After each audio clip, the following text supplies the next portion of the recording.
Hello everyone, welcome back to our channel Bhagyachandra's world. ఈరోజు వీడియోలో మీకైతే మా గ్రామంలో జరిగే ఒక జాతర గురించి అయితే చెప్పబోతున్నాను. ఇది శ్రీకాకుళం డిస్ట్రిక్ట్లో వంశధార నది ఒడ్డున ఇప్పుడు జాతర అనేవి జరుగుతూ ఉన్నాయి. శివరాత్రి తర్వాత నదీ స్నానాలు అనేవి జరుగుతూ ఉంటాయి అన్నమాట. చాలా ఫేమస్. సో మా గ్రామం పొన్నాం గ్రామం, శ్రీకాకుళం డిస్ట్రిక్ట్. ఈ దగ్గరలో కూడా వంశధార నది ఒడ్డున ప్రతి సంవత్సరం శివరాత్రి తర్వాత జాతర అనేది జరుగుతూ ఉంటుంది. ఇక్కడ శివయ్యని శివపార్వతులను ఇద్దరిని తీసుకొని వస్తారనమాట. ఒక ఉయ్యల్లో పెట్టుకొని తీసుకొని వస్తారు.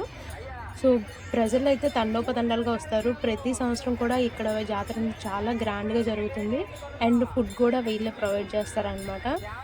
చిన్న టెంట్ అనేది వేస్తారు. వేసి టెంట్లో శివపార్వతులను తీసుకొని వస్తారు. అందరూ అభిషేకం అనేది చేసుకుంటూ ఉంటారు అనమాట. మనకి దగ్గరికి వెళ్ళడానికి కూడా అసలు ఫోటో తీయడానికి కూడా వీలు పడదు, అంత క్రౌడ్ ఉంటుంది. మీలో ఎవరైనా శ్రీకాకుళం వాళ్ళు ఉంటే జాతర అనేది అటెండ్ అయితే కామెంట్ చేయండి. Thanks for watching.